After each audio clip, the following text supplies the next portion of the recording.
Hey, what's up, internet? It's a late night. It's a late night stream. We didn't have Underdog Theology on Monday, and so I decided I would do a stream tonight. I'm waiting to see. Looks like things are going on okay. I realize because it is 11 p.m. where I am, that probably a lot of people have already gone to bed. So this is going to be one of those streams where everybody comes to it the next morning and is like, I didn't know you were streaming. I'm like, I didn't either. But I watched a video that I would highly recommend that all of you check out. Our buddy, of the channel, he's been in the chat. I've talked with him a little bit offline. Church Dropout.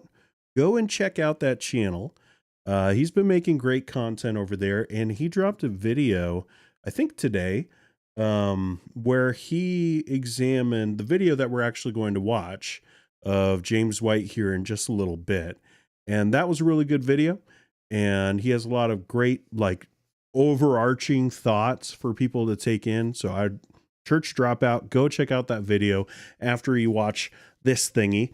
But I wanted to really just focus on what he's saying and the fact that I'm proud.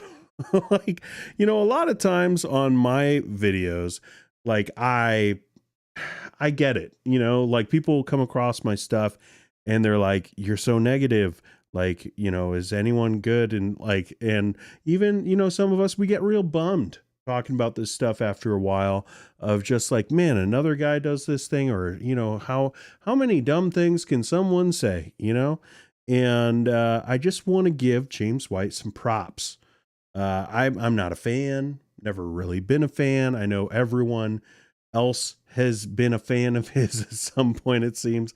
But I just never got into it because, once again, apologetics is not my jam. And there are so many people that will unsubscribe simply because I say that. But it's true. It's not my jam.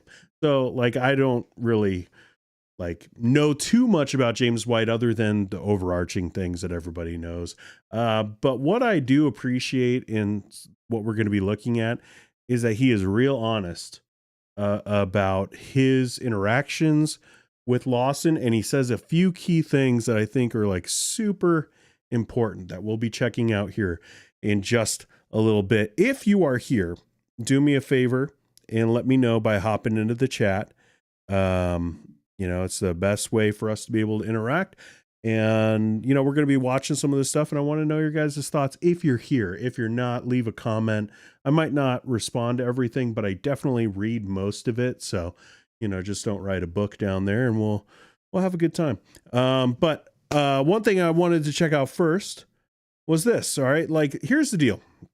And let me start this thing like this. I have been very frustrated with the way that a lot of these people like G3, Grace to You, Ligonier, even these companies, and they are companies, they say nonprofits, but people are making money. But these companies that, they use Lawson, right? They used him in the same way, if you remember the Rise and Fall of Mars Hill, that they talked about how TGC used Mark Driscoll as rocket fuel. That's what Colin Hansen said.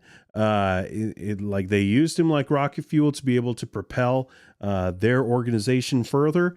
These guys did too.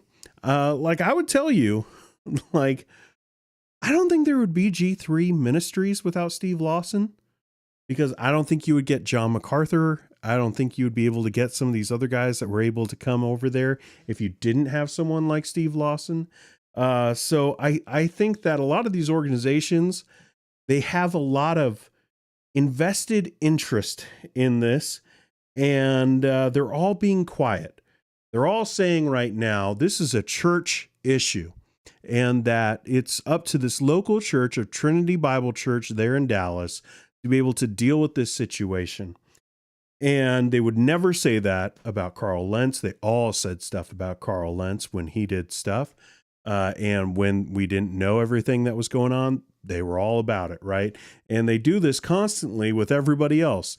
But because it's their guy, and I think because there's a vested interest in Lawson and how he's connected to these organizations, all that they've done is give generic statements saying like, what is even like it's inappropriate relationship.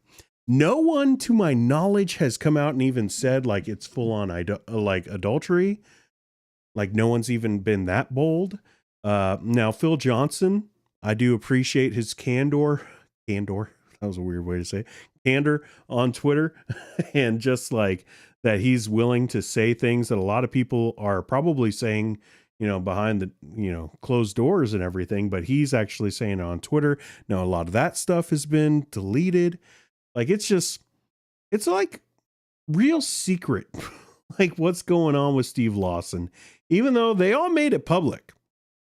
Like, it's such a weird thing because like none of us would know what's going on with Steve Lawson had they not made an announcement, right? They just like make an announcement and then they're like, but you can't know anything about it. Like, what? Why did you do that then? Why do you even announce it if you're just like, it's a local church problem? But all these other guys are doing that too, except for a few people now. Now we're starting to see, because it's been, 2 full weeks since this happened? It's one thing when there's like, again, I've been on staff at local churches when stuff happens, and I'm still getting over my cough, and still we'll see how the voice holds up. But I've been on staff at churches when crap happens, and you have to have special meetings and be like, how are we going to deal with this? What do we want to communicate? And you really have marketing sessions, and that could go well, and that could go very poorly. And a lot of times it's like, how much information do we have to tell? That's the vibe that I've gotten from a lot of people. And it's, I think, what's going on here. And now we're starting to see some of these guys be like, something's weird, going on here. It's been 2 weeks. Why don't we know what's going on? And now we're getting tweets by this guy, which forget like what he calls, it's like anti-woke sports guy or something like that. I don't know. He doesn't like the wokeness, and he's associated with G3 and has done stuff for them. And, he does a lot of things. I remember him taking pictures in front of, like on the red carpet that they had for that, church is being canceled, whatever documentary that Grace to You Productions put out. So he put out this tweet, and it's a little small on my screen. Oh no, I'm going to make it bigger. Just a sec.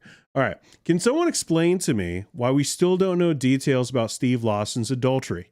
The more the elders Lawson wait to provide details, the more rumors are going to spread.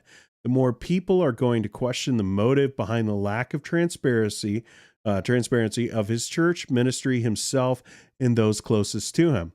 How in the world do the members of Trinity Bible, his former church, not have answers? Like, now we're starting to see some of these guys who are in the camp, just be like, all right, this is getting ridiculous. Of course, I'm the weirdo when I talk about it. Yeah, the Essential Church. The Essential Church is the title. Thanks for that, Teresa. But yeah, like I'm a weirdo when I talk about it, but these guys, because it's been 5 extra days, now they get to talk about it and it's fine. But details don't need to be shared for drama's sake. His church and the body of church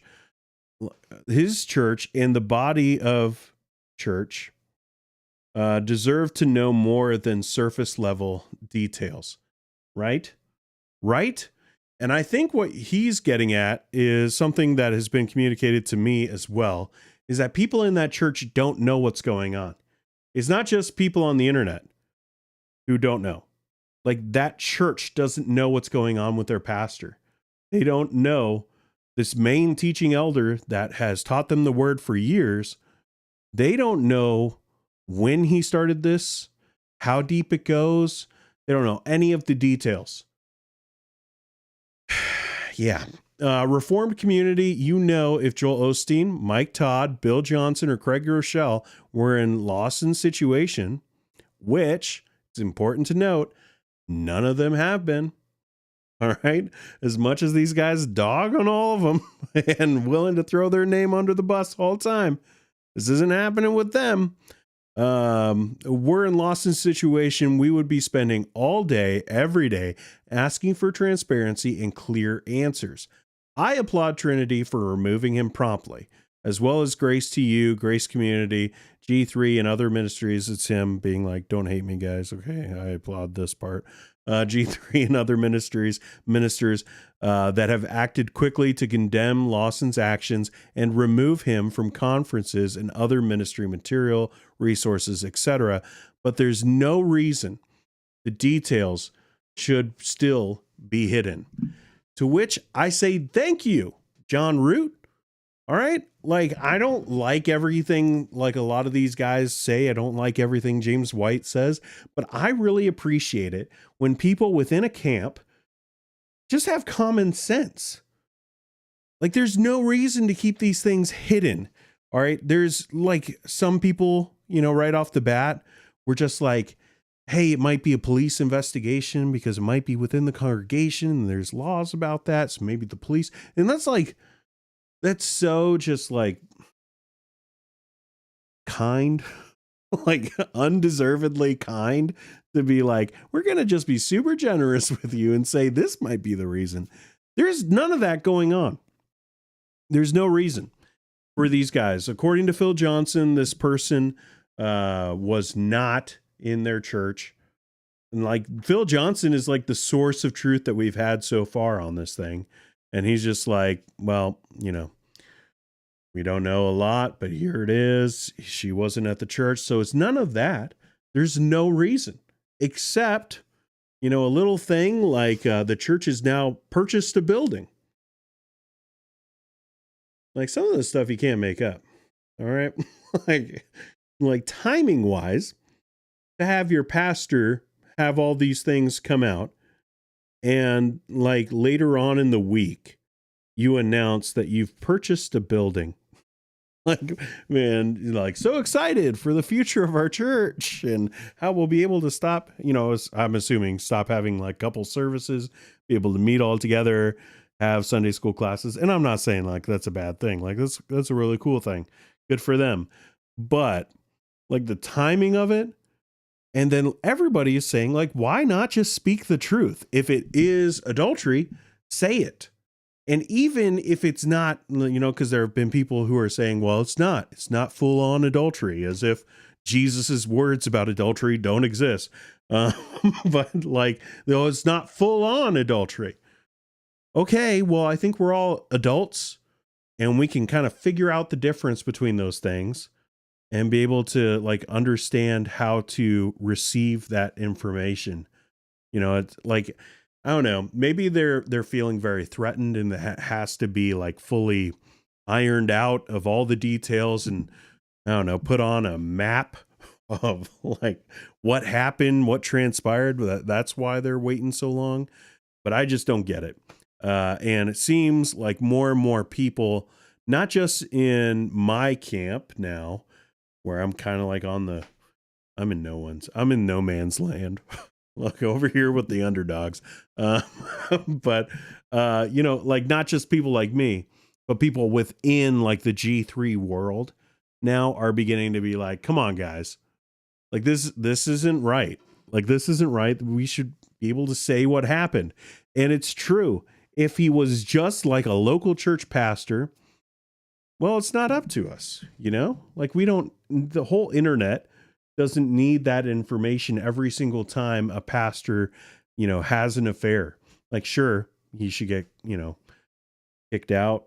Like he should be fired for that. There's all kinds of investigations within the church that should happen. But, not every detail needs to be shared online. And we're not asking for every detail. But this guy was someone who was working all over the place, as James White will tell us in just a minute. So let's check out the chat. Not that one. Let's see what you guys are saying here in the chat. I don't think it's updating super well, but Ed Romine, Dr. Ed Romine is here. And that he's not going to show up. maybe we won't be hopping into the chat. Let's see. Showing up on here, but it's not showing up over there. Oh, well. Okay. Well, we got Ed in the chat. We got Matt McCurdy saying, I often listen to recorded YouTube videos. First time on live. Okay. Jordan K, up late writing a paper about 1 Samuel 8 through 12. What a wonderful reminder that God's people have always been a mess, but he is faithful to work in the mess. Also, hey, y'all, that's a great point. Great point, Jordan. Sounds like a pretty good paper, right? Like maybe you have some illustrations you could use that are pretty recent. But Ian Warner saying first time live too. Whitney is here. Must be breaking news to be up so late. Just mostly I just want to do it. I just want to talk about it. And Heather is asleep. So here I am talking on the internet instead. Jordan says, one could say Christ has been undeservedly kind to us, but I agree with your point, Dean. 100%. Lawson should have been kicked out a long time ago, says Ed Romine. He's prissy, arrogant, and entitled. Not the attitude and demeanor a preacher should have. Ed, I'd be interested of why you would say that. Not for the sake of gossip, but that is like, those are pretty big things to say. I don't know Steve Lawson. I've never been around Steve Lawson. I've never seen him preach live. But I just never got that. I don't know. Maybe I'm naive. I just never got that when I was listening to his sermons or to his podcasts, a little grandiose, about like, it's all about the preaching of the word. And a lot of these guys in this Reformed, mostly in like the super conservative Reformed camp of like Shepherd's Conference type of speakers, like they act like all you have to do as a pastor is preach, an expository sermon and that'll just fix everything in a church. And it's just not true. As someone who has preached expository sermons for a living, like that doesn't work all the time. Like God's word, yes, it never comes back void. It accomplishes his purposes, but also there's a lot of other stuff that goes into pastoral ministry and a lot of other stuff that you have to do in order for a church to be on the right track and making disciples. And it's those guys. So like I always was like, okay, like cool it a little bit about expository preaching, but I never got any other vibes from him of like, yeah, go back to my ranking video that everybody hates. And I've already made that joke, but not the YouTube one, the teacher's one, or one of the teacher's ones. And I was like, I like this guy. I think I still put him in questionable because of his G3 associations. I'm not a fan of G3. David says, James White late at night. That's right. Is that really Ed Romine, the preacher in the chat? Yeah. Word on the street is he was just at Jared C. Wilson's church. Rolling with the big dogs. Sissy, this has been very grievous and the church has handled it very poorly. I have been thinking of Carl Lentz and how the backlash is not the same, which I feel like is low-key showing partiality. Yeah, 100%. I agree with that. Like it is partiality. And the Reform camp, they love showing partiality. They really do. As someone who I'm a Reformed Baptist. Like I agree mostly with a lot of these guys theologically, just like different ways of doing ministry, like the pragmatic angle of it. I would disagree with a lot of like the practical stuff, but like theologically, I would agree with a lot of these guys. And I can still see it. Like these guys, it's everyone in that camp is a godly man to the other guy, but then they would never call that like, they would never look at just a Pentecostal and not like the Benny Hinn kind of Pentecostal. I'm just saying like a, what do they call it? Like there's some of them that talk about like a Pentecostal with seatbelts or something like that. Like one of those guys, they would never look at that guy and say, oh, that's a godly man, right? Like they wouldn't just assume that, but everyone in their camp is. They show partiality all the time and special treatment. And that's one of the things that James White is going to lay out here in this video. So let's just start this thing and I'll kind of stop it throughout and make some comments. I have to it may have been the same day as the last program. I'm trying to remember exactly. Everybody knows that last week the Steve Lawson story broke.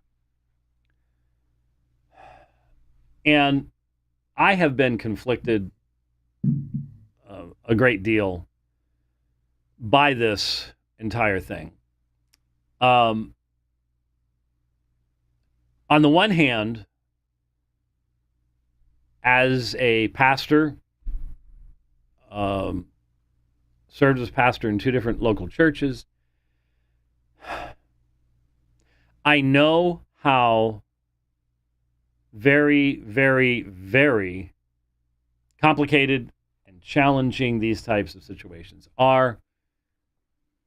There's always more to the story than you can possibly reveal to the public.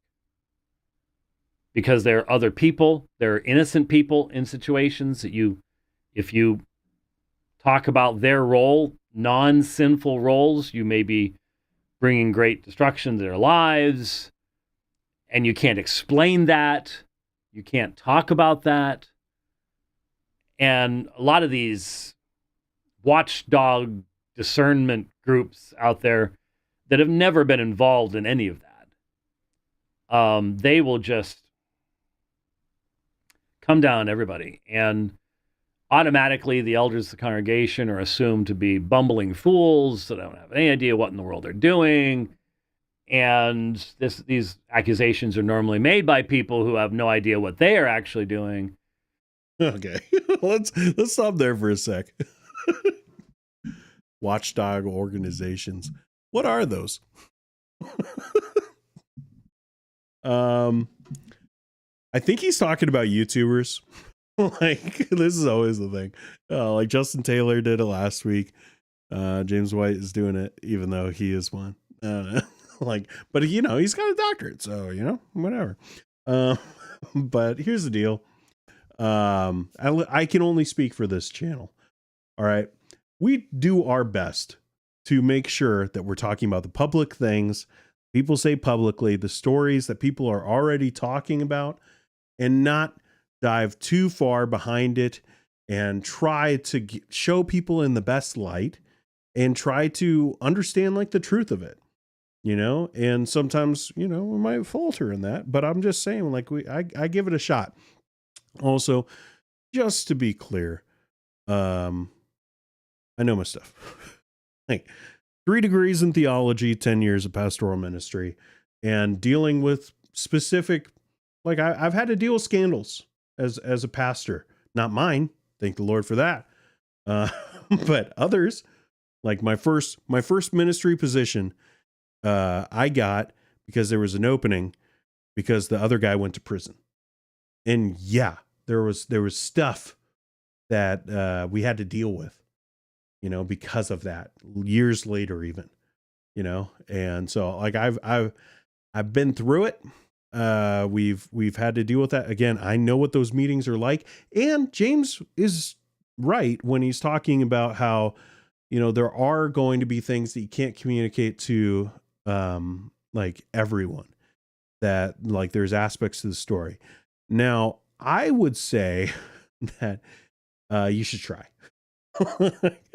Just try and get that stuff out there.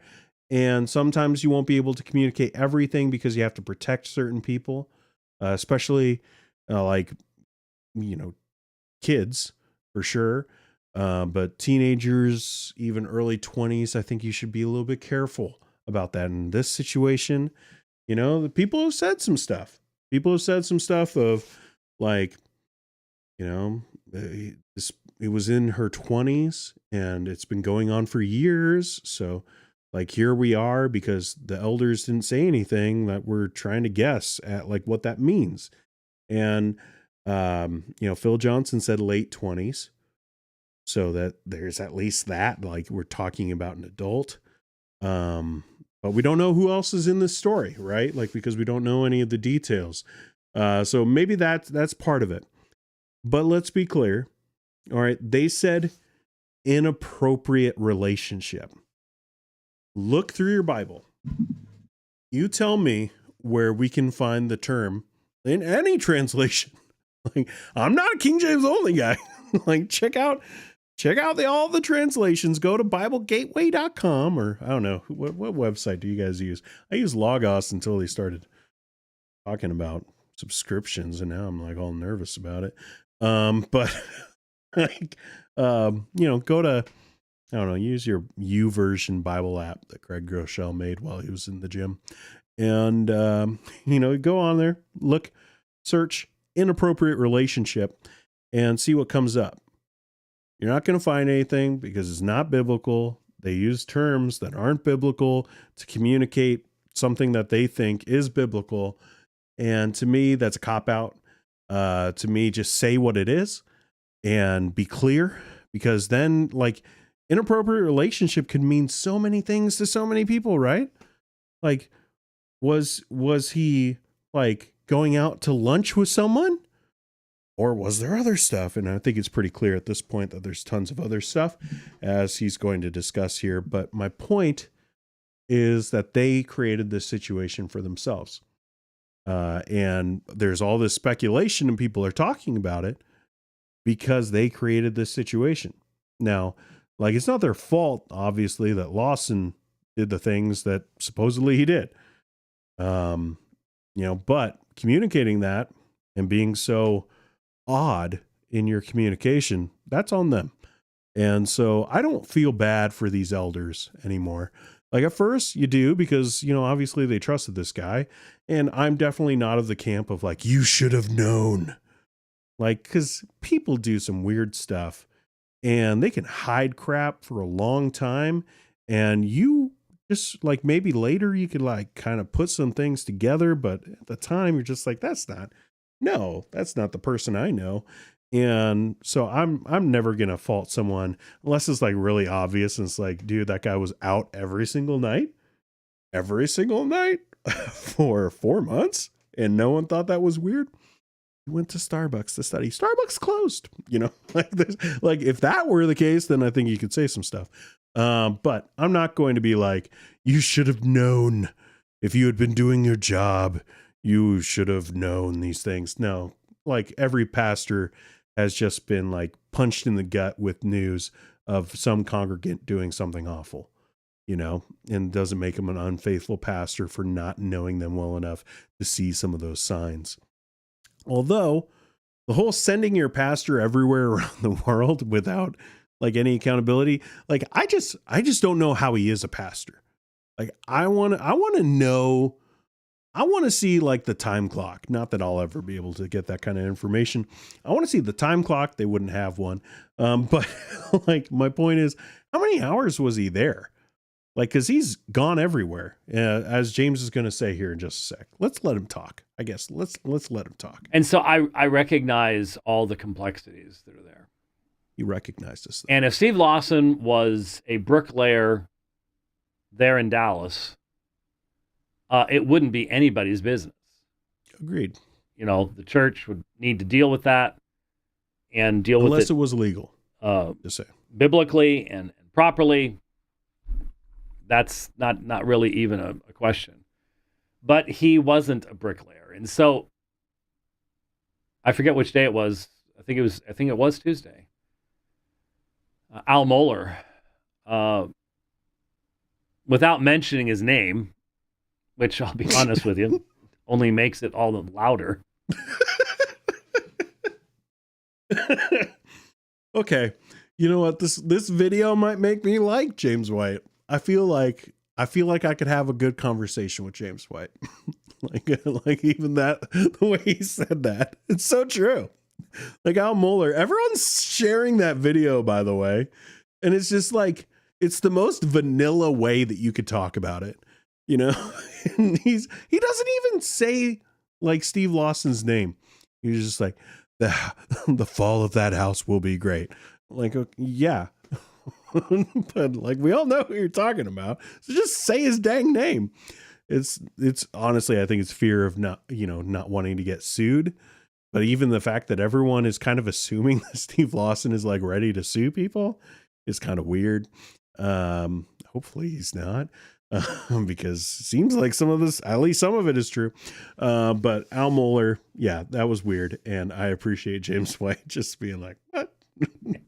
Everybody knows what you're talking about, but we won't talk about it. Al Mohler commented at the end of a chapel service at Southern Seminary about the situation. He said a lot of really good stuff and, encouraging stuff. But as I was listening, at one point, he said something. I forget exactly how he phrased it. But I'm sitting here going, oh, brother, there's more coming. Because nothing else had come out. But the way he said it, I'm like, he also indicated that he had talked to some students on that Thursday and was walking on the campus and said to some students, how you doing? Well, actually not real good, and that was on Thursday. And he indicated he already knew.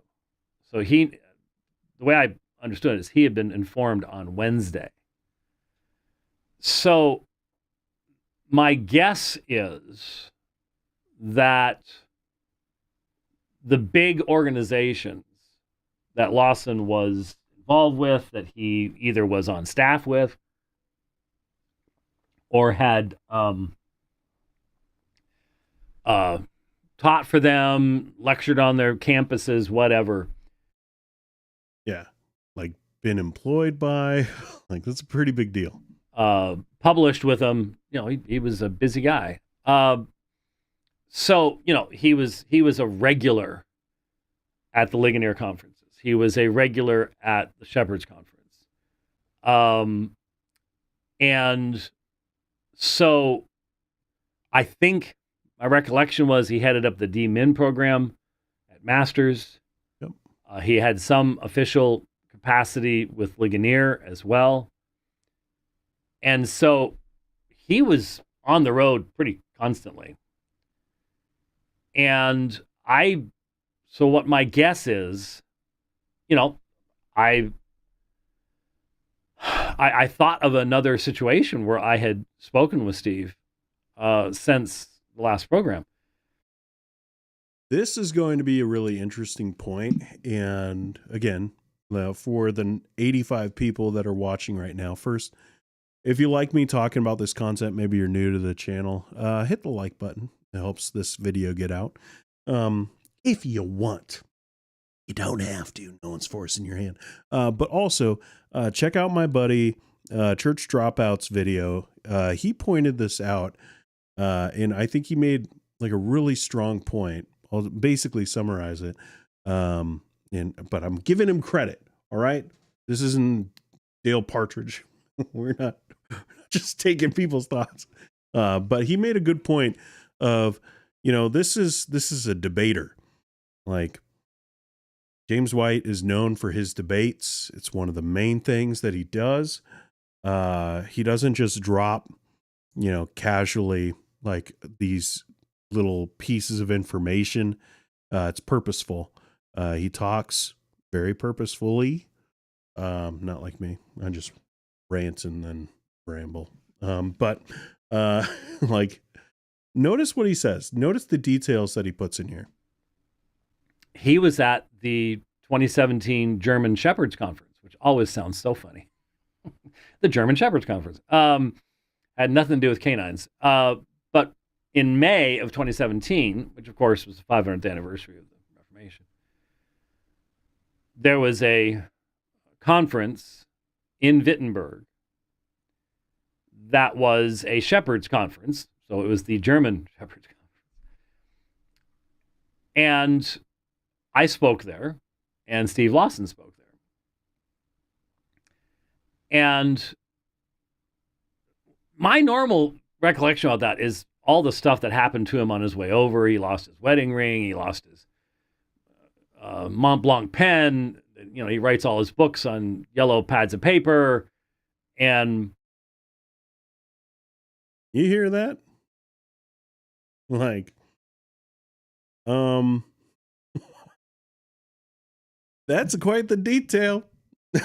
Just to throw in this conversation and to be like, yeah, we spoke at a conference together. He lost his wedding ring. Why is the guy taking it off? I don't know. Maybe he's one of those guys that has to put, the lotion, and they do the lotion. I can tell you, I think there have been like 4 times I've taken off my wedding ring. You can see it. Look at the indent. Look at that. Look at that indent. Because I literally never take this thing off. So that's a weird thing. And I think James White put that in there for a reason. Seems to be accusatory for his angle, and kind of an interesting thing just to be like, yeah, lost that, yeah, and a pen and some other things, but I think we know why he dropped that. All the rest of this stuff that had happened, and my recollection that whenever I saw him, there was this one guy, I think he was a student, that had been assigned to him, and his whole job for days was to take care of Steve Lawson. Now, I was a plenary speaker too, but nobody was assigned to me. I'm not saying that as a complaint. I'm saying there's no reason to. There's no need to. And so we did. I think he wanted someone bringing him his chocolate milk. Like, I don't know. Reading between the lines a little bit. Like, he's like, I didn't need it, but it would have been nice. I did do, and I'd forgotten this. But I have a picture because I remember the hat that I was wearing. At one point, he and I did a Q&A session, and it was just the 2 of us. Well, it wasn't just 2 of us. There was a group of people there, obviously. But, I mean, we were the only people doing the conversation. I forget who it was who was asking the questions. I think it was one of the staff members. But I'm not sure if it was a breakout or what it was. But I did remember that, and so there have been all sorts of, almost every Q&A session at G3 that I've ever been involved with had Steve Lawson involved with it if he was there, and he's been there for the vast majority of them. So anyway, obviously they were informed before the letter went out on Thursday. Now, I'd be really concerned because I've been told, and I haven't listened to it, and I've been told it's been deleted, but he preached, I think, the Sunday before this broke. And what I've read is that there was a section in there about not judging someone based upon a hiccup in their life, but judging them on their whole life's work. That concerns me if that was the Sunday before. It was, by the way. So the big, I think, Masters, Ligonier, G3, I think the big groups were given a heads up, which is perfectly appropriate. I mean, if you had the guy in over and over and over and over again, and no one, everybody said the same thing, didn't see this one coming. I was even surprised to find out how old he is. He's 73. I wouldn't have guessed that, to be perfectly honest with you. I would have guessed maybe late 60s, but I stink. 5 years. Ages. Exactly. I gave up on it a long time ago. And don't do it with women. Be wise. Don't even, or if you do, take 20 off just for the fun of it, because you'll, it's just wiser. Anyway, so I think there was, and my concern is then that I think that these further details that are now coming out, which who can confirm, but if they're coming from reliable sources, may have been included in that information that may explain why Mueller said what he said. And I'm sitting there going, it sounds like there's more coming. There's more to this than meets the eye. Because in my opinion, there's a vast difference between a moment of passion with someone of your same age, one time fall, and a 5-year long relationship that would require purposeful travel and utilization of funds. I mean that just is a completely different genre. And then the information I've seen, late 20s or 25. I've seen 25 as a date, as a specific age, late 20s in what other people have said. 25 is not late 20. So anyway. I appreciate that. And part of me wants to go, just leave this as a church, but the other part of me is, but he didn't do this just as a member of that church. Boom. He took leadership positions in major organizations. Mm-hmm. So what do you do about that? How do you handle something like that? And so I've seen the entire spectrum expressed, from burn everything he's ever written, and delete every sermon, delete everything, just absolutely memory hold it. Which is what make sure did. that no one 2 years from now can discover anything about who Stephen Lawson ever was. There are people that are on that side of things. And then I read a book publisher, this morning saying, I'm not going to do that. I refuse to do that. What he said that was true is still true.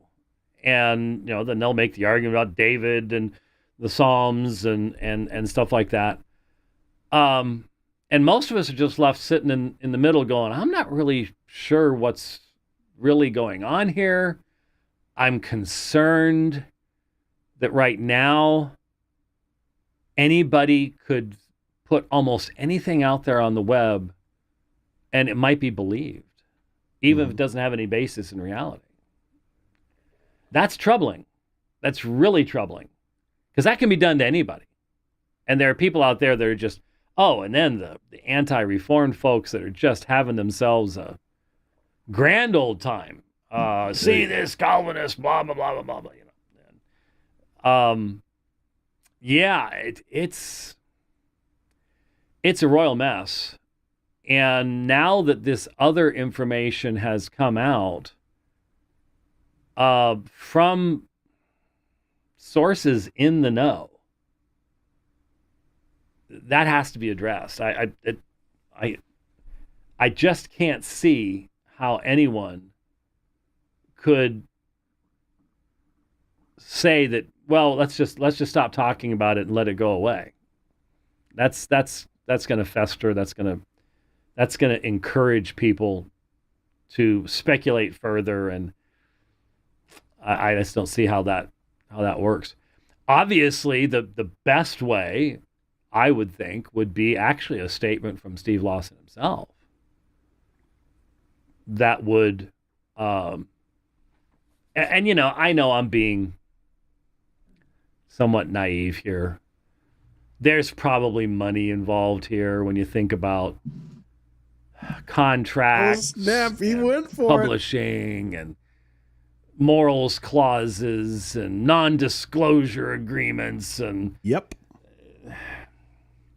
People sometimes wonder why I have always been so difficult when it comes to people who wanted us to do more, be more involved in networking and stuff like that. And I just, A, I stink at it, and B, I just don't want to be a part of it.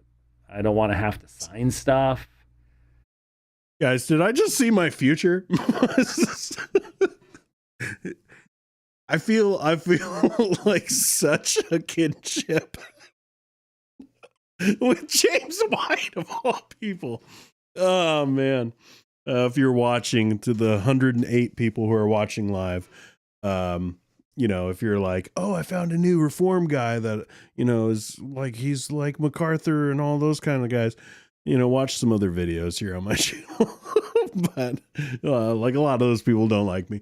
And like, I've never been a fan of James White, but like, holy crap. Like, I'm just like watching it, and it's just like, it's like looking into a mirror a little bit, a little little funhouse mirror where I age. He's right. It's probably money. It probably is money. It's probably a lot of those things. But like so much of what James White says in this is so true. Like just the fact that these people, like if he was just, a church member, it would be different. But he's not just a church member. And if he was just a pastor, maybe that would be different.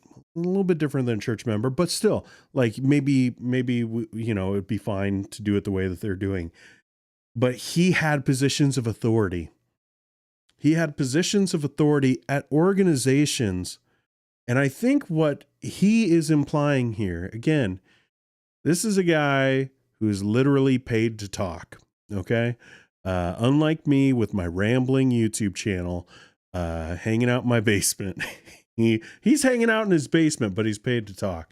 And you can tell he's paid to talk because he has a huge flipping sword behind him, which now I want a sword all of a sudden because future me, James White, has one in the background. But he's dropping this information, I think, to say, look at the organizations that he was at and look at the common denominator of the story that we do know, that is coming out from Phil Johnson. And it is a woman in her 20s. And, there are organizations that he was in a position of authority at that definitely had, people in that age demographic. And what he is implying, this is what I get out of it. And this is just like, I don't know, maybe this isn't what my future self, James White, is communicating. Maybe we're not as tethered as I thought. But I think what he's trying to communicate here is that there is a real possibility of more information coming out. And I think it's true. If you watch Al Mohler talk there, I forget, like him, I forget what exactly like the statement was, but there was something there of how there's like grievous news about this and like that there is more going on here. And if that's true, and these organizations, I think what James White is doing, he's connecting the dots and saying like, there's probably going to be some more news and maybe the reason why these other organizations know about it and not just because, they worked with him, but also it's the age demographic that he apparently was at least with one person. And maybe that's a pattern, I guess, is what James White, I think, is implying here. And this is why it's so important. When things come out, you need to say what happens, because not only would people on the internet not have to speculate, but also people don't understand the power of communicating your story. And they don't understand that when the truth is out there, they are enabling other people who might have similar stories, maybe not the same story, but similar stories, to be able to feel empowered to like, I can tell that to other people. It's why when you hear, of some horrible thing happening, you have other people usually come forward after. Because usually when someone does something, at least what is implied from all these things that have been communicated via Twitter from Phil Johnson, from James White here, from Al Mohler, from these vague statements that the church and other organizations have made. When something like that is done, like the action that Lawson did, and just to cover my butt, allegedly did, like that usually isn't the first time. All right. You usually don't get caught. Now, if it's the first time and it's 5 years consecutively of the first time, that might be different. But usually, especially given, how often he's traveled and the kinds of organizations that he was involved in, and, all this stuff. If that was a weakness for this man, there was plenty of opportunity, is what I'm trying to say. And I think what James White is implying here is that you are probably going to hear more stories that are similar to this. And I think it is a failure from Trinity Bible Church to not communicate what exactly happened. You don't have to give the details. You don't have to say the person's name. You don't have to, do that. But I think that if you do that, there is more likely a chance that someone who has a similar story will be able to speak their story, to say, hey, this happened to me. And I know that even just Lawson being in the news for this that's moving in the right direction if there are other people to have them come forward. But there is something different about like stating the sin and saying this is what happened. This is what happened with this age of a person.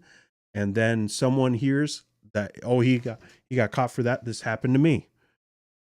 I'll just say it, like I was groomed from this age, like we're talking about a 73-year-old man with a 25-year-old. If you don't think that that's not grooming, you need to do more research. I don't know. What 25-year-old looks at a 68-year-old outside of an authoritative relationship and goes like, like there's something else going on. It's not just like, I like 60-year-olds. Oh, are you close to retirement? Oh man, I got a thing for retired guys. Like that's not a thing. It's not a thing. So most likely it's probably some aspect of this authoritarian kind of relationship and manipulation. And again, at least at the time, going by what they've said with this 5-year time period, like we're talking about a 68-year-old and a 25-year-old. You do the math. All right. Don't be naive. Let's not be ignorant. Like, let's look at like the stories that are out there and understand someone who was a dean of theology, who was a conference speaker, who was, this preacher for hire all over the place, speaking everywhere. Let's understand that is a position of authority in a Christian's life.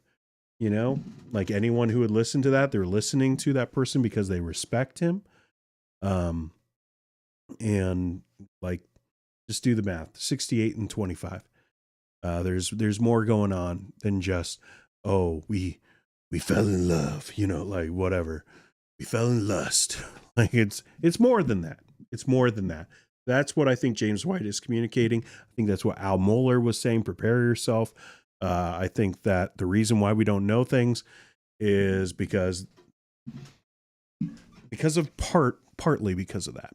So that's what I think. But let's hop into the chat here and see what you guys think. And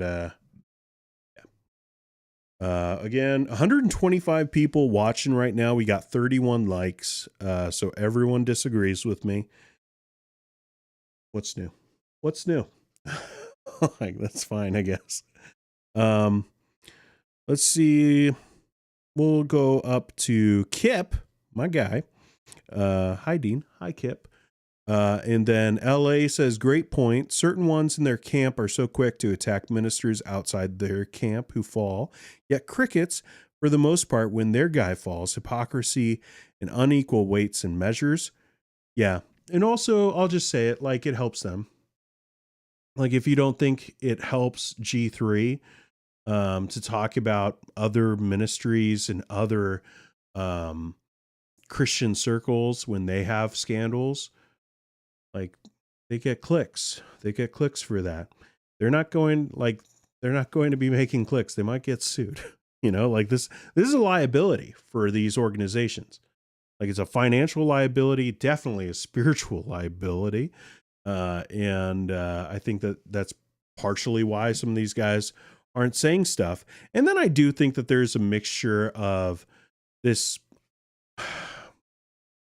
outdated ecclesiology where you just go, it's only the local church.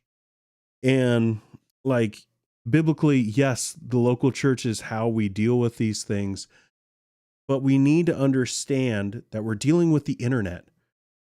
And we have to start applying some of these biblical principles more globally than just a local context of a local church when we're giving these people positions of authority that are more global.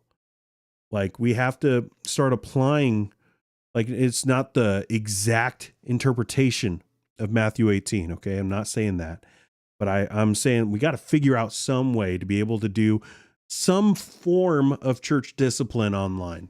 We have to figure that out, because if we want sermons to go all over the place, if we want these pastors and theologians to be able to travel all over the world and have that kind of influence, this stuff is going to continue to happen because people are sinners.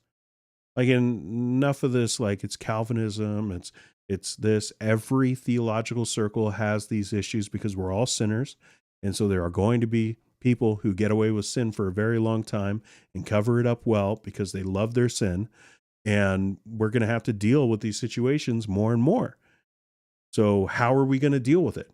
Hiding under a rock and throwing up a vague statement of we're the local church, we're going to deal with it, you just have to trust us.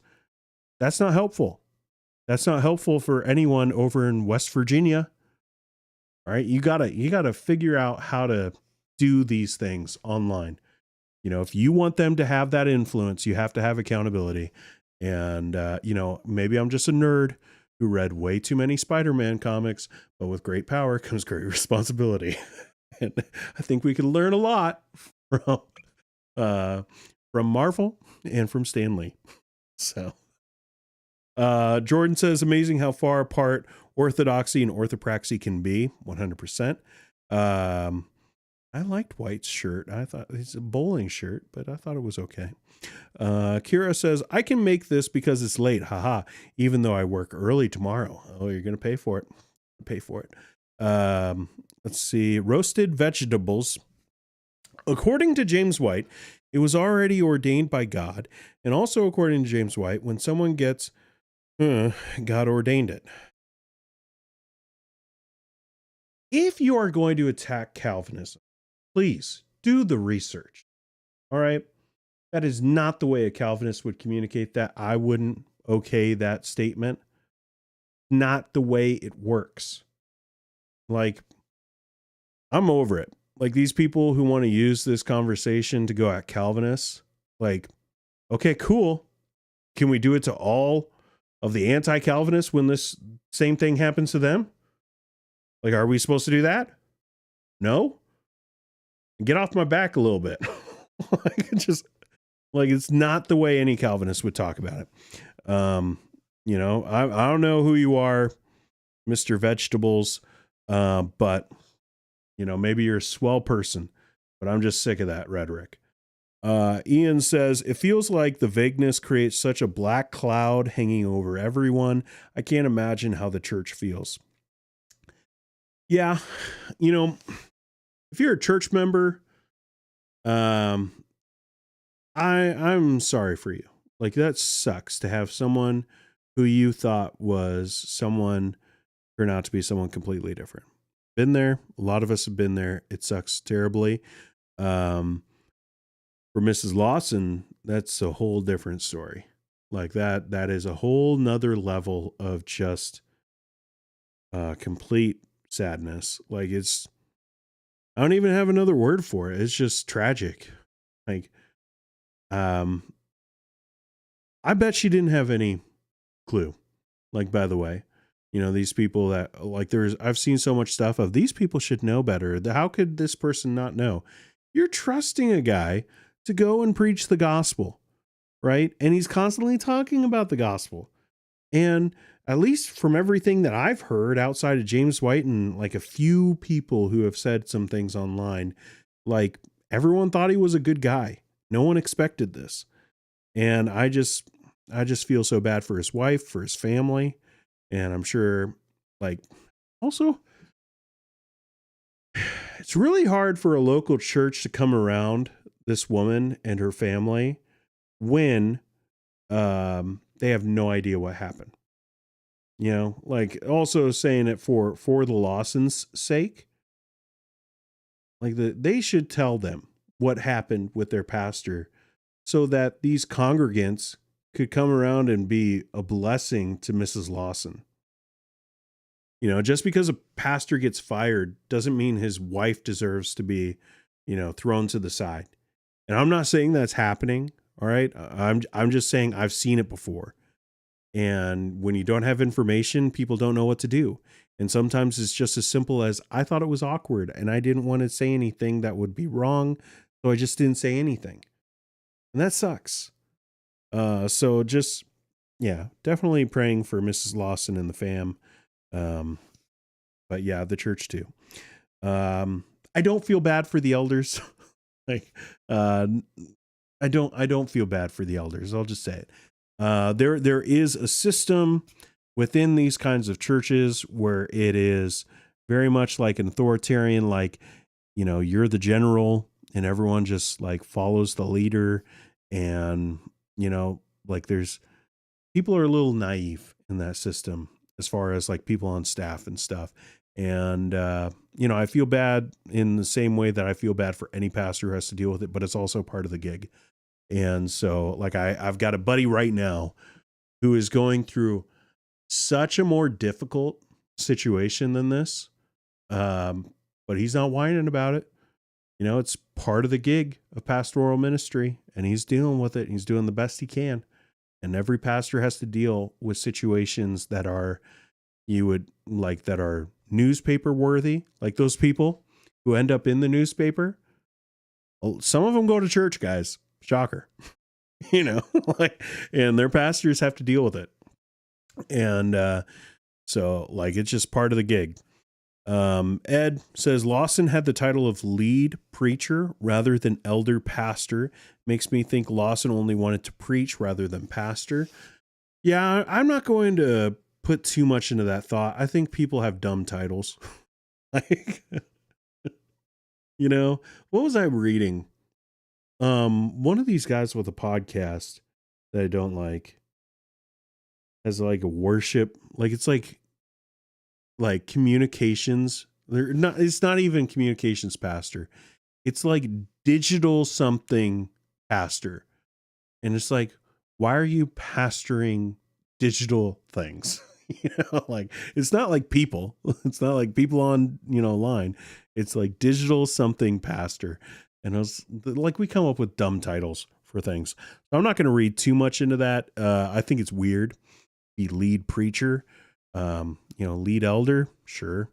But that also might be a Grace Community Church thing. Cause they also have weird titles right over there, even though they're like, we're all elders. Like look at their staff and like, there's some weird stuff going on there too. Byron Smith, I'm not that religious, agnostic theist, but I came here for more information on Steve Lawson. And so far it's been very interesting. I haven't been here long. Okay. David says, am I the only one who feels sorry for Mrs. Lawson? Can you imagine finding out that your spouse in his 70s has a mistress in her 20s? No, I cannot. Heartbreaking. Carol's here. What's up, Carol? Saying that she also feels bad for Mrs. Lawson. Jordan, my 18-month-old has long bouts of hiccups. It's wild. So I think that was in reference to 5 years of hiccups. We all could fall. Satan knows our weak spot, says Carol. It's true. Although if you've been around my channel very much, I don't like this like pessimistic view of like, it's like this, it could happen to any of us. No, it can't, because you're listening to the Holy Spirit. If you're yielding yourself to the Holy Spirit and you're walking and following Jesus, you're not going to do these things. Like, sure, you can slip up. Sure, you can make mistakes. You can sin in grievous ways.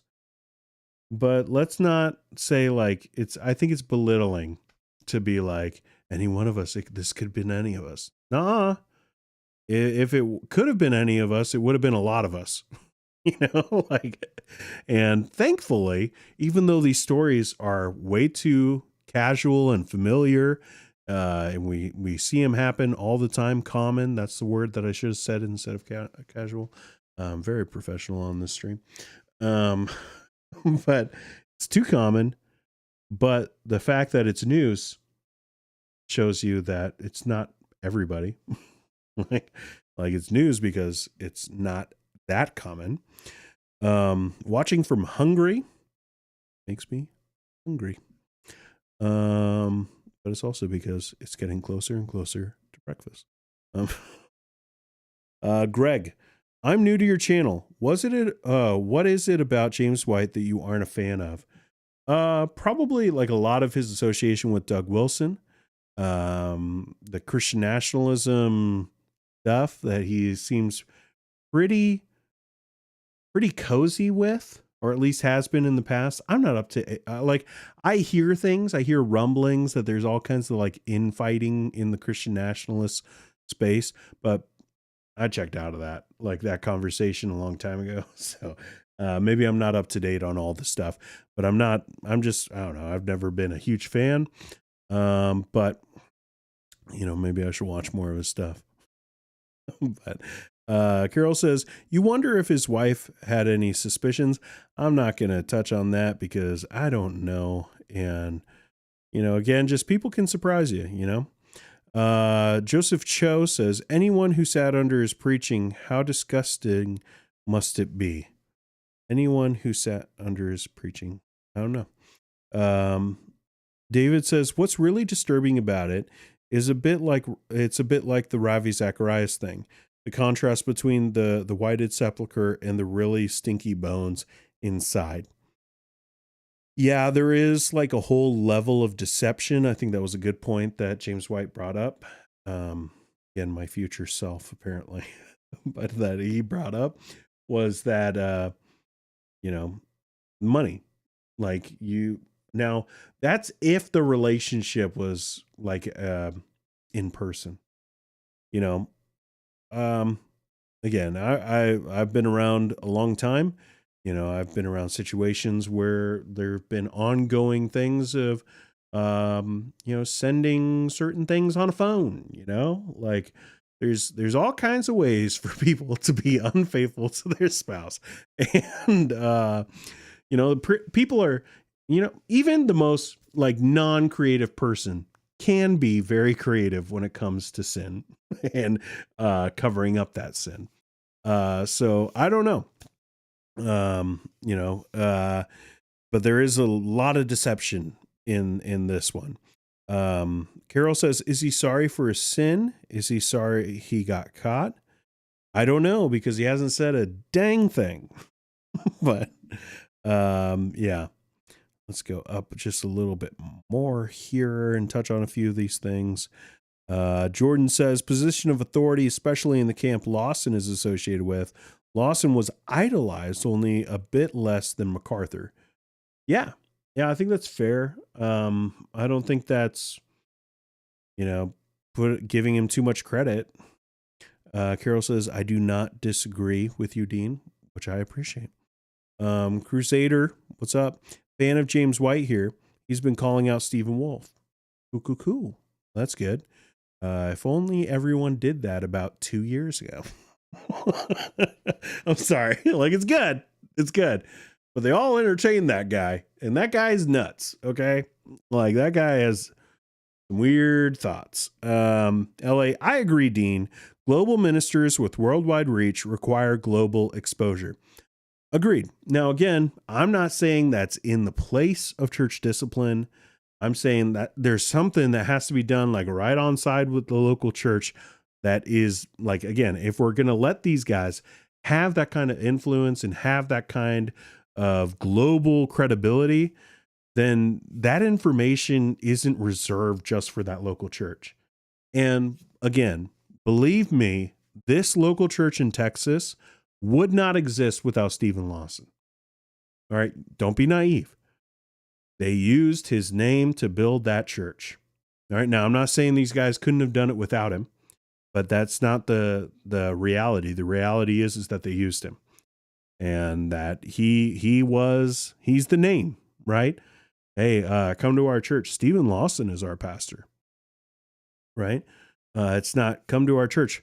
Mark Becker is our pastor. Like I just remember, I think that's his name. That was one of the elders that spoke. Like that's not what they did. That's not what congregants did. I tell you that. Everyone was probably super happy that they get to say that Stephen Lawson is my pastor, or he's one of my pastors, right?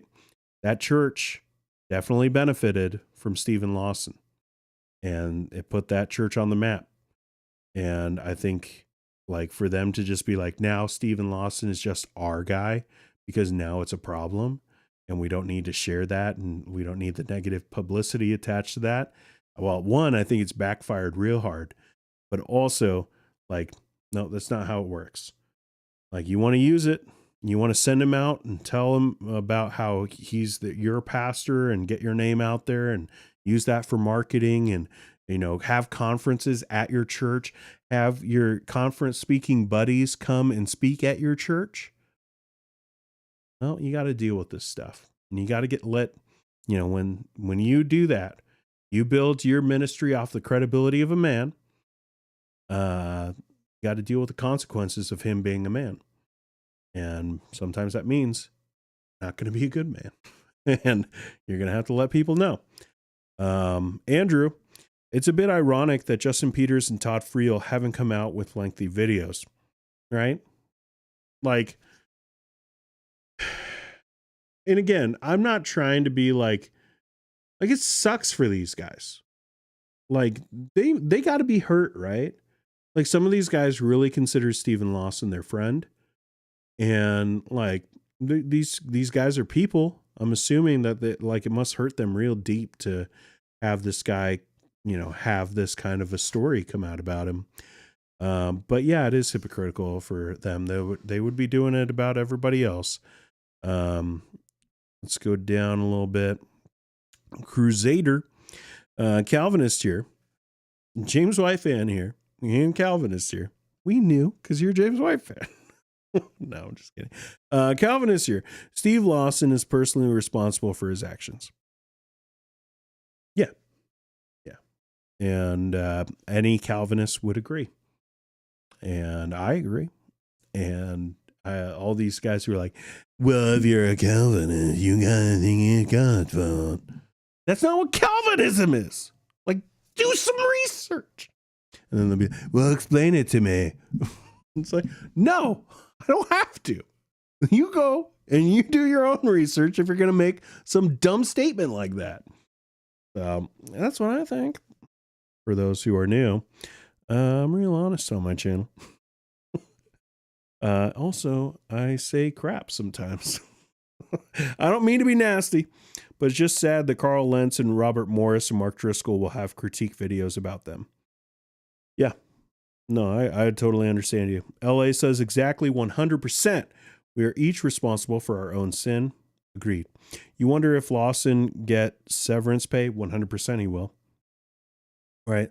Like, when it gets to this kind of a level, there's money attached. That's one of the things James White pointed out that I think was pretty bold of him to actually say it. Like, everybody knows it, but for him to just be like, don't, there's money attached. There's, morality clauses and like all that kind of stuff.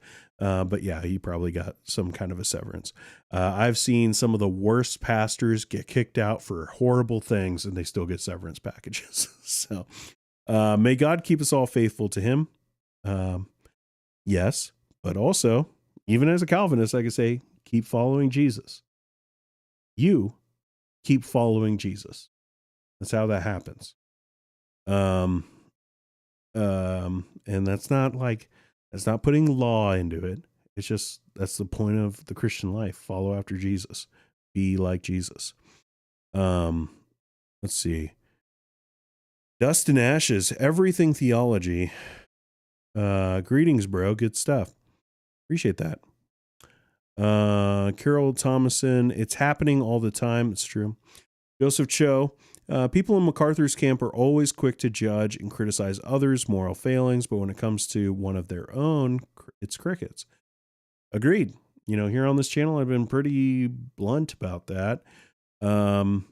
I'm kind of sick of it. And like, here's the deal. We're going to remember this. Like, I'm not trying to threaten anybody, but like, even now, it has been way too long. It's been 2 full weeks. All right. Next time these guys, G3, Grace to You, any of these guys, like, who are being super quiet right now, using non-biblical language to describe things, like just because of lawyer crap or whatever they're scared of, I'm going to remember this when you guys do like your videos and your clickbait articles about how, you know, I don't know, like I'll just use the example that someone else did, Joel Osteen, that John Root guy. When Joel Osteen or someone like him does something, I'm going to remember and I'm going to be quoting you guys and say it's a local church issue. Like, you go on to Twitter at this John Root tweet here. Let me bring that back up. You go search this guy. Go look at the responses that this guy is getting from his own camp. Like, one, again, bold of this guy to say this, even though it's very common sense and everyone should be saying it, but bold of him to actually go out and do it. And he is getting such hate from these people of being like, why do you even care, you gossip? Like, what? All right, say that next time when it's Mark Driscoll, right? Like, I'm not saying it's going to be. I'm just saying, like, someone outside the camp. Say that next time. So when these guys, they do their articles and their videos about the next guy who falls, I'm going to be right there quoting them and saying, this is a local church issue. You need to trust the elders to be able to handle this situation. But of course, we can trust them. Nope. Let's see. Jordan, Peter got called out in the inspired word of God. Of course, there is a place for public rebuke. 100%. One of the last times he preached, Steve was angry. It sounded like he knew he was going to be fired. He said something. It sounded like he was going to work at a drugstore and being a paperboy. I don't know. I didn't watch his last sermon. And Steve Lawson always sounds angry. Like, Paul Washer always sounds like he's going to cry, and Steve Lawson always sounds angry. And I don't think Paul Washer is always about to cry, although he cries a lot. Steve Lawson, I don't think he's always angry, but I don't know. Maybe that's his secret. He's always angry. Again, I'm a nerd. Okay. Crusader says, I would love to see Dean Lentini explain Calvinism. I have a whole video about that. You can go and you can find it. Jamie says, amen. Ed Romine says, it's a risk for any local church family to have a better known or well-known pastor elder. 100%. Like, it could be a great advantage to a local church, but also it's a risk. Because again, it's a man. But also, that's a risk any church takes when they hire anybody, right? Like, it could happen. Even if, you know, it's just a guy who wrote blogs on the church webpage that 12 people maybe read. That's being generous. More like 6. That's a risk anybody takes. Andrew says, important. Carol says, it's hard to be a faithful Christian. Yes. Yes, because we have a sin nature that we're constantly fighting. But also, Jesus is worth it. You know, this is like anyone who is rethinking how they, you know, view evangelicalism because of this.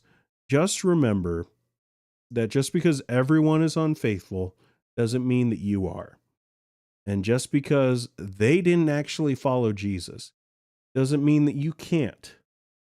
And just because obviously the Jesus that these guys have talked about, or like I'm talking about people who have fallen into awful sin, that have hurt people, that have done illegal things, that are, you know, all the kind of stuff, just because they are like that and they talk about a Jesus that probably doesn't exist, like, because they don't actually believe it, doesn't mean that your Jesus doesn't exist.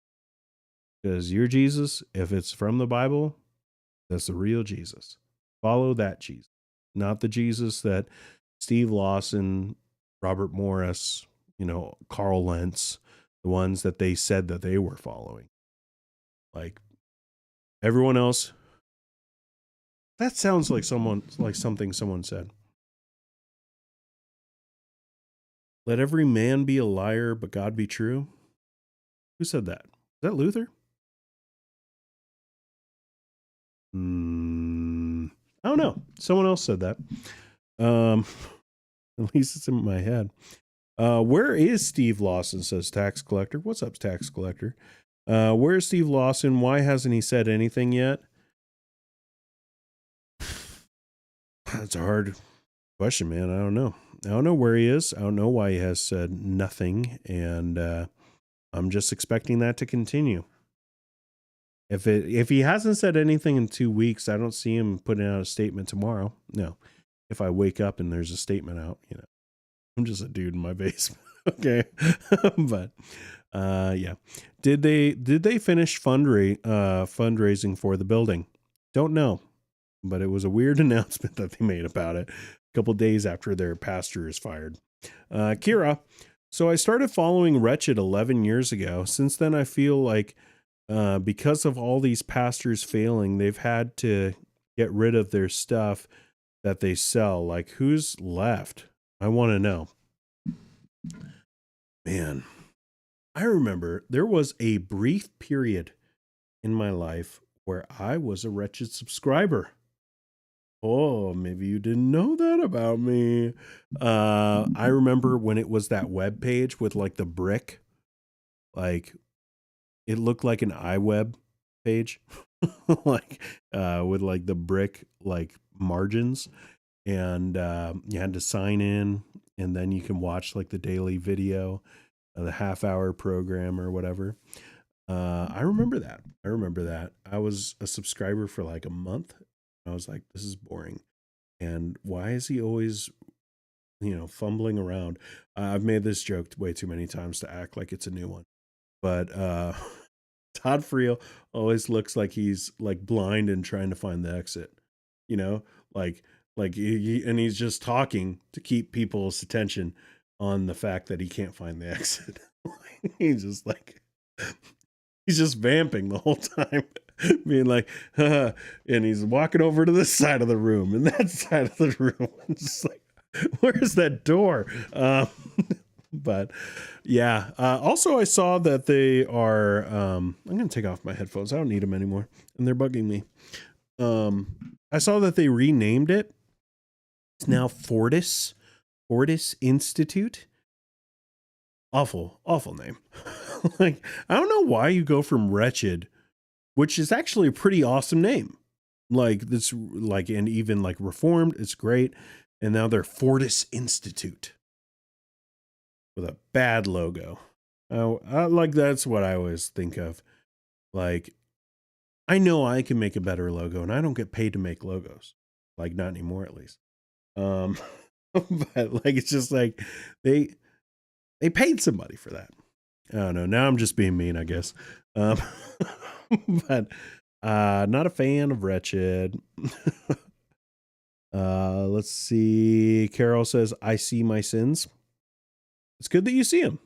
That might be the Holy Spirit showing you, revealing you the truth of your sin. That's his secret. He's always angry. I understood that reference. Which I understood that reference.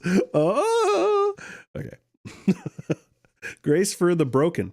I really think it's dangerous when your pastor elder is the celebrity conference speaker and not faithfully shepherding their church. The pastor should smell like their sheep. Yeah. All right, let me be real clear about something. I'm not saying that can't be a reality. Like, I think that there are plenty of guys that can do conference speaking and still pastor their church, as long as it's not frequent. Like the fact that this guy was flying all over the place in first class, according to James White, like, and doing all like these like sermons everywhere. Like, I just don't see how you could be at your church that often. Like, because you're speaking everywhere And like, he is one of those kind of guys that even after like a conference, there will be like, and on Sunday, we're having Steve Lawson preach. So come to our church service, like they do that. And I just don't see how it's even feasible. But there are guys like that go around and do conferences and are faithful pastors. Joe Thorne, friend of the channel, friend of me. Like, I just really like that guy. But he, I believe, is a faithful pastor. And he has done conferences in the past. Guys like Ronnie Martin, Jared C. Wilson, these are guys that, even though I might not agree with everything, like especially Jared C. Wilson, like I disagree with some of the stuff he puts on Twitter, but I think he likes me from afar. I don't know, maybe Ed can, plug a little bit. I like Jared C. Wilson as a person, but some of the stuff he puts online, I don't agree with, but I think he's a faithful pastor and I love his books. And I think that, he can be a conference speaker and I don't see anything wrong with that as long as he's faithful to his church. And not about the money, right? Like some of these guys, it can't not be about the money. Like it's just like they make so much money. And it's, if you got like 12 books coming out in a year, now Jared C. Wilson maybe puts out like 2 a year. So like, that's still a lot. But like, you're taking all the sermons and you're using that, like every sermon is a chapter in a book and all that kind of ridiculous stuff that they say, like it's a book, not a book, it's a blog. But a collection of sermons and that's a book, and they put out 4 of those a year and then they write one and then they have 2 ghost written for them. Like that stuff happens. And I think that's when you're like, how can you even be a faithful pastor? Like you don't have time. You don't have time to do that. Like, because you're doing all of this conference speaking and writing and being in the circuit. And I just don't see how it's possible, but I do think that it's feasible for others. Like who aren't doing it as often, but they're still doing it a little bit. Carol, I'm going to pass on that. Like, let's remember as we talk about these things, let's be kind as best we can, no name calling. It's not like if he did stuff, like he kind of deserves some names to be called. But, let's make sure that we're representing Christ well, even in the chat. I'm not trying to shame anybody, just saying. Please don't deconstruct your faith in Jesus Christ because of loss and sin. Yeah, 100% agree with that sentiment. But there are going to be people who do. That's the sad reality of it. And I think that's the millstone. Like it was a different context, but I think it's similar to what Jesus was saying about the millstone. Why do you cause this little one in the faith to stumble? Dust and Ashes, dude, I used to be such a fan of many of this preachers, even idolize I met them of these preachers I idolize. I met them and was very disappointing. I was quickly reminded about how these are just sinful men. I've matured. Well, that's all of us, bud. Like, again, anyone who would come over to my channel and be like, oh, this guy just hates Calvinists. I am one. Like, oh, this guy, he just has it out for MacArthur. You mean because I bought almost all his books? Like, do you realize how many hours I've invested in John MacArthur? Like, you think I want to not like what he's saying over the last 8 years? No. Dude, I just think about there was a video that I made for my church. I was like a senior pastor at church when the Doctrine book came out, John MacArthur's big theology book. I made a video and I posted it on my church website to be goofy of just me going dancing or something when it came from Amazon. All right. I'm a nerd. I'm a theology nerd. I'm a nerd with movies. I'm a nerd with pretty much everything I enjoy. And you can bet that, I've been pretty disappointed by these leaders. And it's not the reason why I talk about these guys isn't because there's some distant thing that I just like to make fun of or that I want to poke at and show like all of their flaws. That's not it. I talk about these things because these are the things I care about. First off, the things that you care about, but also because these are the kinds of people that I loved and respected. And, like guys, I'm still going to be super emotional when John MacArthur passes away. He's super old. Okay. It's going to happen at some point. I hope it's not anytime soon. I know he's been in and out of the hospital lately. I can tell you that day is going to be a whirlwind of emotions for me because I do not like so much of the stuff that he has been about last like decade. But before that, like I grew up on listening to his voice. I bought those books. I remember reading his like the Master's Seminary book on preaching. Probably too much information. I remember reading it in the tub in high school. Like I was in the tub reading preaching. Like that's who I am. So like I think a lot of us have been there. Too much information to say on a stream with 108 people watching. Oh well. LA, thanks for the integrity and being willing to call out those with the Reformed community who are hypocritical in their judgment. As a non-Reformed believer, it encourages me. That's part of why I do it too. I do like to show people that not everybody is like that. Or like the pride that a lot of these guys have. I hope I don't have that. And people have told me that I don't. So I like to kind of show that off a little bit, not to be like, look at me, but also to be like, all of us are like that. You could be a nice, fun, just easygoing guy and still be a Calvinist, or still, be into, like the Reform circle. Matthew says, unfortunately, the hypocrisy doesn't surprise me since Lawson was one of the most obnoxious Lordshippers. Legalism leads to antinomianism. This is very sad, and we should pray for him.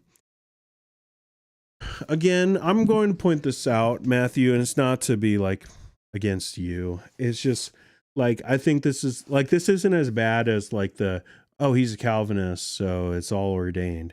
Like it's not the same, but I think this is also a flaw. We don't know.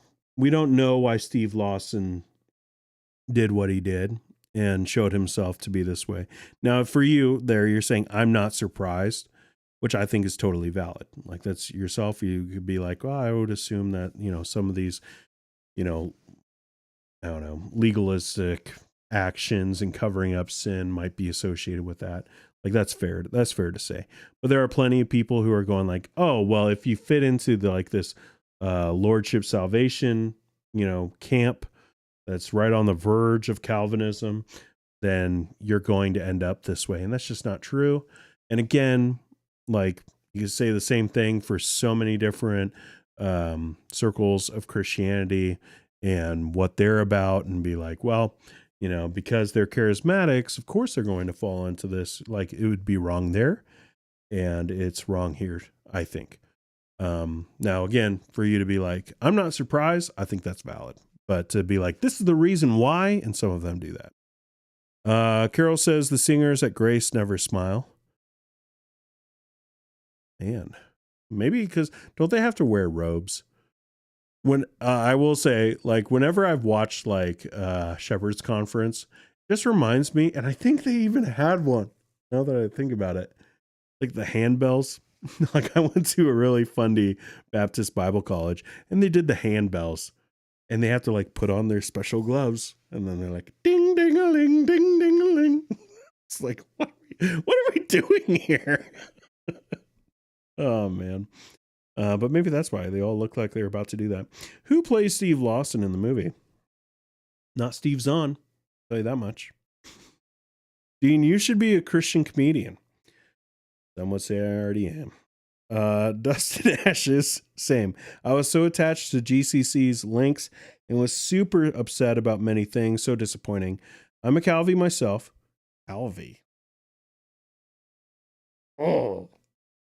don't like that one, Dust and Ashes. Let's not. Calvi. I've never heard another Calvinist say it. Probably because I would make that face and they know it. I'm not going to judge.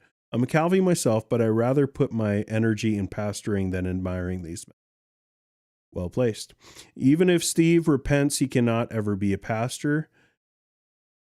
If all the stuff is true, like, it's the thing about the vague statements. Like, we don't even actually know. Once again, the only one who has said, like, flat out what this is Phil Johnson, who said it was adultery. But then he deleted those tweets. Like, guys, it is almost comical how little these guys have put out in the last 2 weeks. Like, people have said things like the Costi's former pastor, who put out a bunch of stuff and then took it down. Like, it just keeps on happening. Like, people put stuff out and then they delete it. And it's just, like, we don't actually know. Like, here we are just saying, like, we're just reading between the lines. Even James White is reading between the lines. It's kind of crazy when you think about it.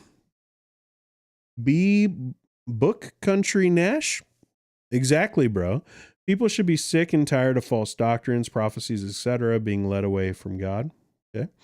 What time is it there? People are like, are you done? You should probably be done, bro. It is a little past midnight. I should probably go to bed. But that's not as fun. Paul Douglas Moonjing, who is a comedian. What are the odds Lawson starts a rap group with Ruslan? I mean, if he wanted to, I'm pretty sure that would be an option for him. That's pretty good. Carol says, Grace Church was the first church I went to when I became a Christian in 1976. I was 16 when I went there. Fortis is a gas company in BC, LOL. Yeah. Well, like, even the video, I watched it. It was weird. It's weird for a lot of reasons. But like the black background sitting on a chair, it's like, it almost looked like the size of it was like the chair from like the Crazy Comfy Couch if you were a kid watching PBS when you were little and you're my age. Like the Comfy Couch or whatever. Kind of gave me those kind of vibes. But it was dark, because that's cool. And so he's sitting there and he's like, Fortis, it means strength. And I'm just thinking, like, yeah, dude. Like, we all know what a Ford is, bud. Like, I forgot about that. But yeah, it's a gas company. But Wretched, what a better name. What a better brand. I don't know why they would go away from it, to be honest. I don't know. Maybe there's other stuff going on. Also, it's a tax shelter. What they just did was they made a tax shelter for Tim Challies, for all those guys that are part of that. All those guys just got under a tax shelter. That's why all these guys create these things. Why Kevin DeYoung started Clearly Reformed. Like, they started that because it's a tax shelter. Like, all of these are tax shelters that they can all get under. Alpha and Omega Ministries, a tax shelter. Grace to You, a tax shelter. Like, that's why they all start these things. It's not just so we can get the word out there more. Well, you can do that on your own. Like, you're starting these things because they're tax shelters. I'm not saying like tax shelters are wrong, but like, let's just be honest about it. Almost went Ken Ham there. Some of the people who are watching and are new to the channel are like, what? Go watch some of my Ken Ham videos. I have a lot of fun here on the channel. Same here. Dr. John MacArthur was there when my pastor went crazy progressive. James Crowd was there to keep me up. Yep. 11:25 in California. I'm not in California. I'm grateful for how the Lord used them for my edification, but that's it. Sure. I used to like the handbells at Grace. Well, at least someone did. Uh, Calvinist. Ha ha. Yeah. To be clear, you are correct that Lordship salvation is not necessarily the reason. This is from Matthew Rosenblum. Not necessarily the reason for why, but having attended GCC myself, I have noticed the arrogance and hypocrisy. There is a heavy-handedness from these guys. That's fair. That's fair. I have not been there. When I was a little boy, I dreamed of going, of one day I could possibly go to the Shepherds Conference if I can make a pilgrimage. Oh, to Santa Clarita, California. I don't know why I'm turning into Adam Sandler. Probably because it's late. Paul says Steve Lawson should renounce the last 5 years of income made through ministry. Good luck getting that. LA, you're doing a great job, Dean. Your lack of pride and outspoken yet down-to-earth demeanor are the reasons I watch you. Probably the only reason. Let's be honest. You're the only Reformed podcaster I do watch exactly for those reasons. Probably also because I don't really talk about Reformed theology that much. Like, other than being like, you guys don't know. I used to. And then it got a little boring for me. And so I just talk about the things that I'm interested in having discussions with other people about. And I've learned on the internet, I really don't care to have long conversations about Reformed theology because I'm not going to change anybody's mind. Like, it is what it is. Like, we've been debating these things for 500 years, probably not going to win the conversation with a YouTube video. And so I just kind of leave that for people. You know, I say, like, here's some books. You can look into that, you know, maybe a video every now and then. But yeah, I'm not going to change anyone's mind. Honestly, I'm not that smart. That's part of it. But, you know, whatever. We each have our burdens. But, Jordan K says, actual bells, or the bells that are just a metal bar with a rubber hammer that knocks against it. Those are what I grew up on. Oh, the memories. That sounds like we just got, you know, I see your handbells and I raise you actual bells. He's out there with the frickin' Liberty Bell. Worshiping God with the Liberty Bell. Cool. Carol says, I am 65 now and I bet MacArthur to retirement. I retired when I was 62. I beat MacArthur to retirement. I was 62. I'm looking forward to that. Someday. John was a pastor before I started working. Okay. I used to like hymns when I became a Christian. I don't care for hymns anymore. I love praise music. I love hymns.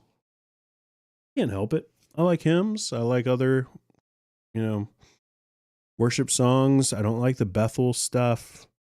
One, because it's Bethel mostly, but also I really don't like the newer Christian music stuff where everything is like so repetitive and it all has like the same sound. And honestly, it's not meant for congregations. I think that's a huge part of why like some of these things don't work. Like some of these worship songs, they don't work because like it's meant for like just, you know, a very talented singer.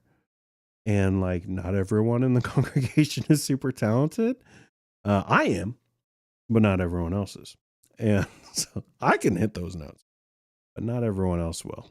And, you know, I don't need to listen to Bertha trying to hit those notes. She ain't getting close.